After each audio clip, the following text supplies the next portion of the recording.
சிவமயமாக தெரிகிறதே, சிந்தையில் சிவயோகம் வருகிறதே, சிந்தையில் சிவயோகம் வருகிறதே.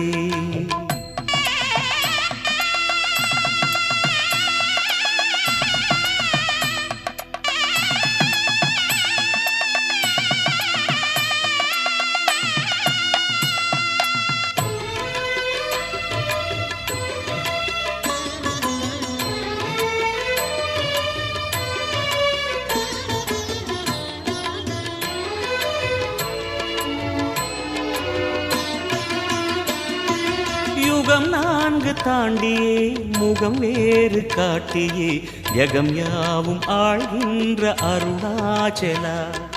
யுகம் 4 தாண்டியே முகம் வேறு காட்டியே ஜகம் யாவும் ஆழ்கின்ற